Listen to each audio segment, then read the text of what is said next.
So I want to share this understanding and, of our shared being in a very clear and direct way. And I have a little bit of a platform to do so. But there are a percentage of people who respond with things like, either this sent me into a disassociation spiral or a panic attack. I need a trigger warning. This way of thinking is causing mental health issues.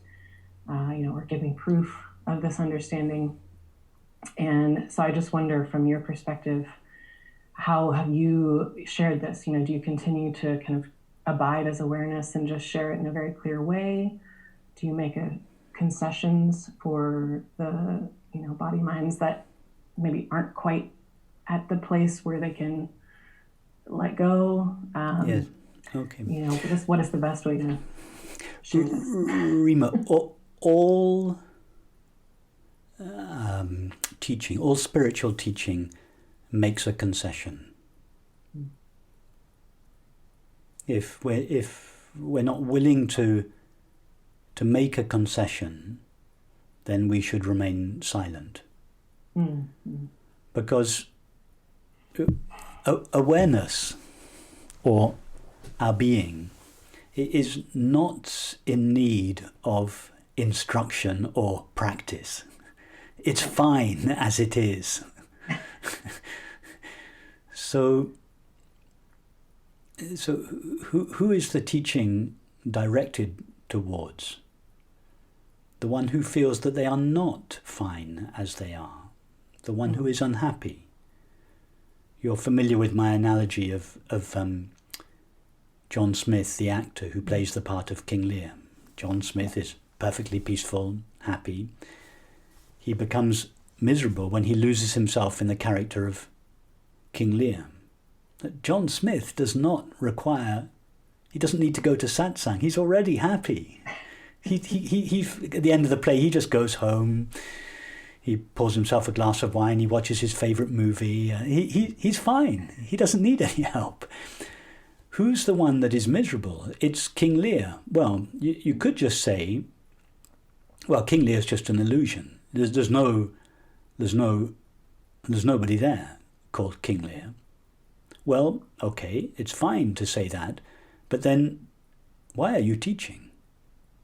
If you're unwilling to speak to King Lear, and you recognize that John Smith requires no teaching, well,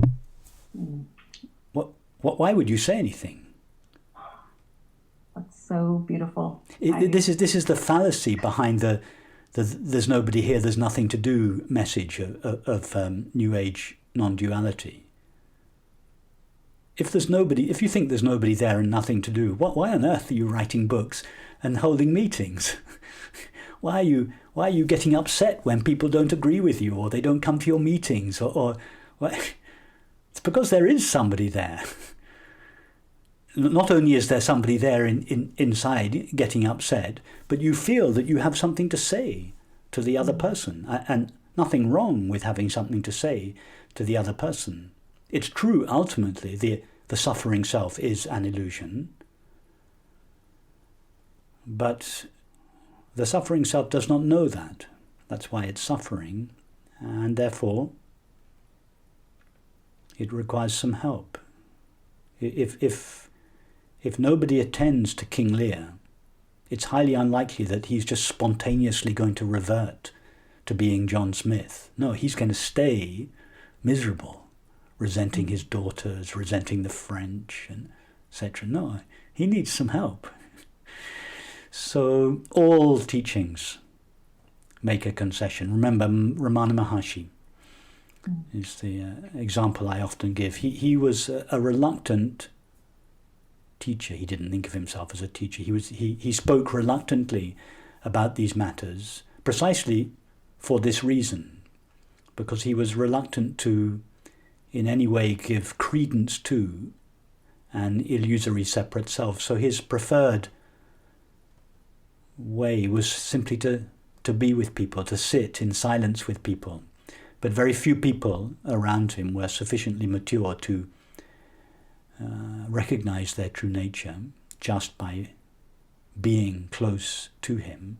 And therefore, as a concession to them, as a compassionate concession to them, he elaborated the methods of self-inquiry and self-surrender.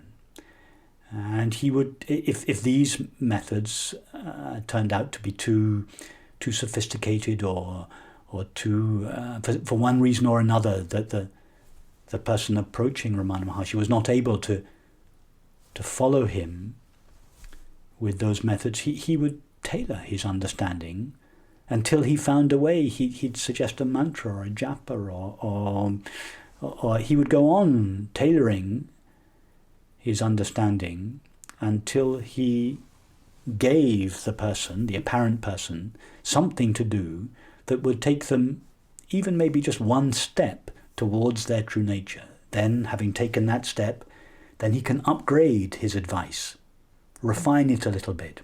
They take one more step. He abandons the previous advice. He refines the teaching. He gives them one more step. And in this way, he slowly takes them until they can embark on this inward-facing path of self-inquiry, or just to sit and be with him in silence. So the teaching is always trying to meet the person where they are, and to take them from where they are as quickly, as easily, as directly as possible back to the peace of their true nature. Because I know it's different for all 7 billion of us, and there's no one way at all with any teaching. But is there any, this is a very how question, I guess, but is there anything that you've found that can get you to get someone to that place very quickly? Or I already know the answer probably as I'm saying it. No, it's specific to everyone. Well, Rima, I spend most of my life doing just that. Yeah. I mean, it's what I was doing in the meditation in our earlier session. Just going directly to your being. We didn't explore our thoughts. We didn't get involved with our feelings. We didn't give our attention to the body. I didn't direct your attention towards me as a person. We just went directly to our being, and as I'm sure you know, as I'm sure everybody here knows, that's what we do here. It's why it's called the direct path. And occasionally, if that is too direct for someone, I might suggest an intermediary step. But most, if not all, of the people that come to these meetings come to them precisely because they are ready for and they want this very direct process. Many people have been on a less direct path, as indeed I was for 20 years before I came across this approach. So on the whole, I tend not to come very far down off the top of the mountain. Just come a little bit, and then we walk back up. But I'm willing I will do whatever is necessary to find the person wherever they are, and then walk slowly back as directly as possible with them. But I can't give you a formula for that. If it was a formula, then this would become a method, a religion. It would. Right. It needs to be in the moment.